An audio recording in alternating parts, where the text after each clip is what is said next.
Odu'aamem mariin dhukaasa dhaabuu Gaazaa sadarkaadhumaan ragga'uun himamem. Daandiin qilleensaa Itoophiyaa daandii qilleensaa Dimokiraatik Riippaabilik Koongootti ijaarsisaa ture hojii eegalchiisuuf beeksise. Raashiyaan shakkamaa Jeneraala Niikolaaraashee Igoor Kiriiloof ajjeese to'achuu beeksifte.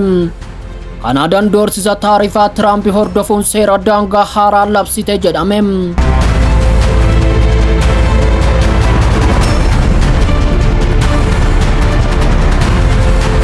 Daandiin qilleensaa Itoophiyaa Dimokiraatik Riippaabilik Koongoo waliin ta'uudhaan tajaajila daandii qilleensaa biyyaalessaa Dimokiraatik Koongoo ifatti hojii eegalchiise.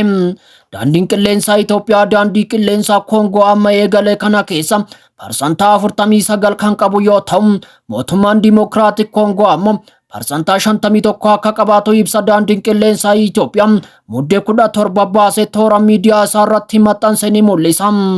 Pirezidaantiin Dimokiraatik Riippaabilik Koongoo daandii qilleensaa biyyaalessaa haaraa moggaasni Ayer Koongoo jedhamu kennameef kana buufata daandii qilleensaa idil addunyaa DGL jedhamutti argamuun eebbisiisuun hojii eegalchiisaniiru.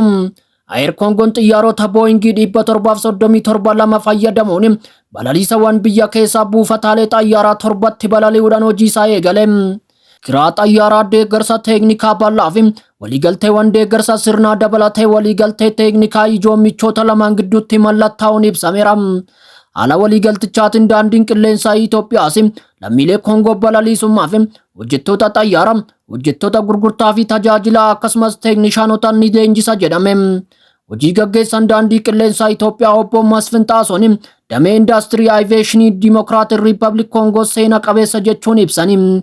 Waliigalteen kunis geejjiba jiddugala Afrikaa keessatti kan guddisu ta'uu dabaluun ibsameera.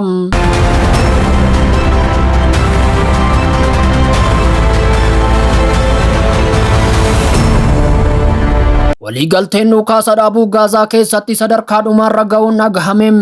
Yootaaf dhaabbatee erga ture booda Israa'elii fi Hamaas waliigaltee Gaazaa keessatti dhukaasa dhaabuu fi booji'amtoota gadhiisuu gara xumuraatti dhiyaachuun mallattoon haaraan mul'achaa jira jedhame.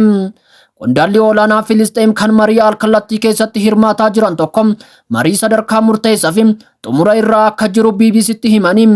Ministeerri raayyaa ittisaa Israa'el Kaatis gama isaaniin waliigalteen taasifamu yeroo kamiyyuu caala gara sadarkaa dhumaatti dhiyaateera jedhani. Torbanni keessa Ameerikaa, Kaataarii fi Masiriinis tattaaffii gidduu seenummaa isaanii deebi'anii jalqabaniiru. Waraana ji'oota 14 keessatti gama lachuutiin waliigalteen xumuruuf fedhii guddaan mul'achaa jira jedhameera.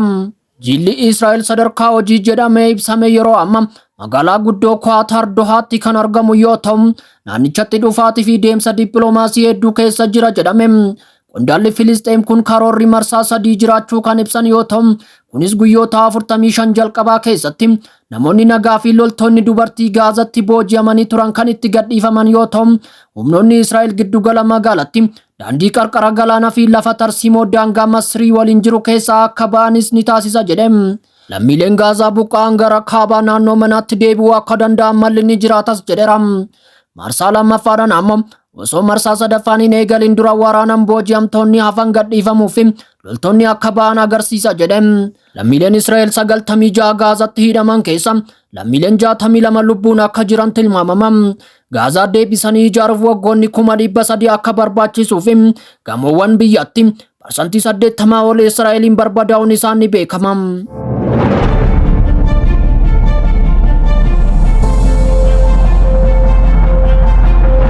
Raashiyaan shakkamaa Jeneraala Niikolaaraashee Igoor Kiriiloof ajjeese to'achuu beeksifte. Tajaajilli basaasa Raashiyaa akka jedhetti lammiin Uzbeekistaan kan umuriin isaa waggaa 29 tokko ajjechaa Jeneraala Igoor Kiriiloof fi gargaaraa isaa Mooskoo keessatti raawwatamee shakkamee to'atamuu beeksise. Leetinaal Jeneraal Igoor Kiriiloof dursaa Niikolaara baayoloojii keemikaalaa humna ittisa kibxata wayitaa dhootuu alaala irraa to'atamuun ajjeefamutti. Tajaajilli basaasa Raashiyaa shakkamaan kunis tika Yukireeniin kan mindeeffame ta'uu eejensii miidiyaa mootummaa gabaaseera. Maddeen Yuukireen kibxata BBC'tti akka himanitti ajjechaan jeneraalicha tajaajila basaasa Yukireeniin akka qindaa'e dubbatu. Maddi kun akka jedhetti Kiriiloof qondaalli Raashiyaa keessatti hoogganaan meeshaa keemikaalaa turan kun xiyyeeffannoo seera qabeessa ta'uu fi yakka waraanaa raawwachuu isaa himate. wixata kaleessaa guyyaa ajjechaa isaatiin dura Ukraine Kirillov gaggeessaa ganna 54 bakka inni hin jirretti himannaa irratti dhiyeessite meeshaa keemikaalaa dhoorkameen irratti fayyadamee jira jechuunis himatte. Giddugalli tajaajila nageenya federaalaa Raashaa FSB Roobiyaarraa akka jedhetti dargaggeessi ganna 29 to'annoo jala oole kun haleellaa shororkeessummaa raawwachuu shakkamuudhaan jedheera. Ibsichi dabaluudhaan shakkamaan kunis wayita qoratamutti ergama tajaajila addaa Yukireeniif akka qacarame ibseera. Itti dabaluudhaanis qajeelfama Yukireen Mooskoo ga'uudhaan mana jireenyaa Kirillov irratti hordoffii gochuuf konkolaataa kireeffate jechuun ibse. Achiinis meeshaa dhoowwuu kana iskootara elektirikii irra kan kaa'e yoo ta'u, iskootara kanas seensa gamoo mana jireenya Kirillov jiraatu irra kaa'e jedha. FSB'n dabaluun shakkamaan kun badhaasa $100,000 fi gara biyya Awurooppaatti akka imaluuf wabii akka qabu ibseera.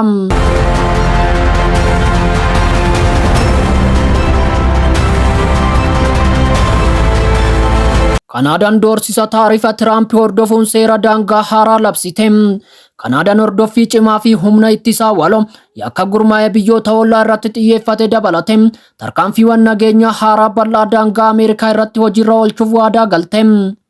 Waadaan kun kan seename pirezidaantii filataman Doonaald Tiraamp baatii amajjii dhufu keessa wayita aangoo qabatanitti yoo biyyattiin daangaa waliin qabdu irratti godaantota seeran alaa fi qoricha seeran alaa karaa daangaan seenan irratti tarkaanfii kan hin fudhanne ta'e meeshaalee Kanaadaa irratti taarifa parsantii 25 akka ka'an doorsisuu hordofeeti jedhame. Ogeeyyiin diinagdee akka jedhanitti taarifni akkanaa kunis diinagdee Kanaadaa irratti dhiibbaa olaanaa geessisuu danda'a.